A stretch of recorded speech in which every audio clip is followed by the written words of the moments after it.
Hello friends, welcome to తెర వెనుక. ఈ వారం ప్రేక్షకుల ముందుకు వచ్చిన చిత్రాల్లో శ్రీనివాస మంగాపురం ఒకటి. ఘట్టమనేని మూడో తరానికి చెందిన యువ హీరో జయకృష్ణ హీరోగా, బాలీవుడ్ యువ నటి రాషా తడాని హీరోయిన్ గా తెలుగు తెరకు పరిచయం అవుతూ నటించిన చిత్రం శ్రీనివాస మంగాపురం. ప్రేమ, కుటుంబ గౌరవం, భావోద్వేగాల నేపథ్యంలో తెరకెక్కిన ఈ చిత్రం ప్రేక్షకులను ఎంతవరకు మెప్పించిందో చూద్దాం. దివంగత సూపర్ స్టార్ కృష్ణ మొదటి కుమారుడే రమేష్ బాబు, ఆయన కుమారుడే జయకృష్ణ ఘట్టమనేని. జయకృష్ణ ఘట్టమనేని అరంగేట్రం కోసం ఆయన బాబాయ్ అయిన మహేష్ బాబు కూడా జయకృష్ణ కోసం ప్రమోషన్స్ కూడా చేశారు. మా రమేష్ అనే వాళ్ళ అబ్బాయి Jayakrishna, he's making his debut in Srinivasa Mangapuram. The whole family is very very happy. ఇప్పుడు దాకా చూసిన టీజర్ కానీ, సాంగ్స్ కానీ, ట్రైలర్ కానీ చాలా చాలా బాగుంది.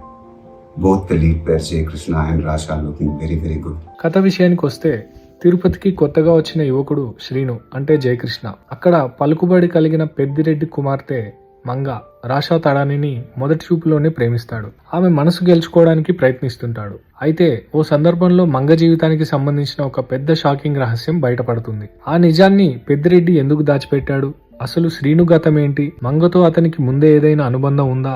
మరోవైపు బళ్ళారికి చెందిన వెంకటప్పయ్య, లక్ష్మీపతి మధ్య ఉన్న విభేదాలు కథను ఎలా మలుపు తిప్పాయి? చివరికి శ్రీను మంగ ప్రేమ గెలిచిందా లేదా అనేది తెలుసుకోవాలంటే సినిమా చూడాల్సిందే. ఇక ఈ చిత్రంలోని హైలైట్స్ విషయానికి వస్తే, ఈ సినిమాకు ప్రధాన బలం దర్శకుడు అజయ్ భూపతి తెరకెక్కించిన ప్రేమ కథ. హీరో హీరోయిన్ల మధ్య సాగే భావోద్వేగ సన్నివేశాలు సహజంగా అనిపిస్తాయి. ముఖ్యంగా సెకండ్ హాఫ్ లో వచ్చే ఎమోషనల్ ట్రాక్ ప్రేక్షకులను కథలోకి తీసుకెళ్తుంది. జయకృష్ణ తొలి సినిమాతోనే మంచి నటన కనబర్చాడు. ముఖ్యంగా ఎమోషనల్ సన్నివేశాల్లో తన నటన ఆకట్టుకుంది. డాన్స్, యాక్షన్ సీన్లలో కూడా మంచి జోష్ కనిపిస్తుంది. రాషా తడాని కూడా తన పాత్రకు పూర్తి న్యాయం చేసింది. తన స్క్రీన్ ప్రెజెన్స్, ఎక్స్ప్రెషన్స్ సినిమాకు బాగా ప్లస్ అయ్యాయి. ఇద్దరి మధ్య కెమిస్ట్రీ కూడా బాగా వర్కౌట్ అయింది. మోహన్ బాబు అనుభవం సినిమాలో స్పష్టంగా కనిపిస్తుంది. ఆయన పాత్రకు ఉన్న బలం కథకు మరింత వెయిట్ తీసుకొచ్చింది. బ్రహ్మాజీ, నరేష్ తమ కామెడీ టైమింగ్ తో ప్రేక్షకులను కడుపుబ్బా నవ్వించారు.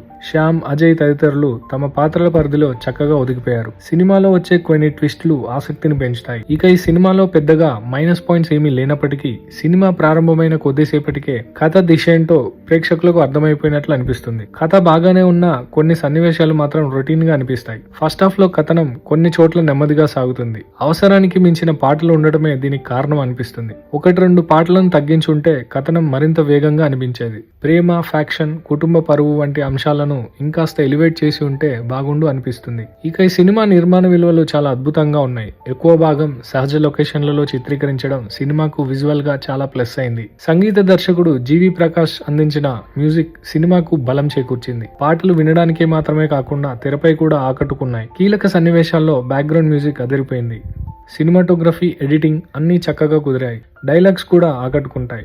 డైరెక్టర్ అజయ్ భూపతి ప్రేమ కథను భావోద్వేగాలతో చెప్పడంలో మరోసారి తన ప్రత్యేకతను చూపించాడు. అయితే కథలో కొన్ని రొటీన్ అంశాలు, నెమ్మదిగా సాగే సన్నివేశాలు ఉన్నప్పటికీ కొత్త హీరో హీరోయిన్లను మంచి విధంగా ప్రెజెంట్ చేయడంలో ఆయన విజయం సాధించారు. శ్రీనివాస మంగాపురం ప్రేమ మరియు ఎమోషన్స్ కు ప్రాధాన్యత ఇచ్చే ప్రేక్షకులను బాగా ఆకట్టుకుంటుంది. జయకృష్ణ, రాషా తడాని తమ తొలి చిత్రంతోనే మంచి నటనను కనబర్చారు. ఇక మోహన్ బాబు యాక్టింగ్, ఎమోషనల్ సన్నివేశాలు, సంగీతం సినిమాకు బలంగా నిలుస్తాయి. ఫైనల్ గా చెప్పాలంటే శ్రీనివాస మంగాపురం ప్రతి ఒక్కరూ చూడాల్సిన ప్రేమ కథా చిత్రం. I think the credit here should go to the director Ajay Bhupati for presenting them so well. The technicians of this film, I think, worked really hard. The backbone of this film is, I think, the music director G.V. Prakash. Music already chala pedda hit ayindi, and my favorite song is Alele. Really love that song. The film is releasing on July 30th.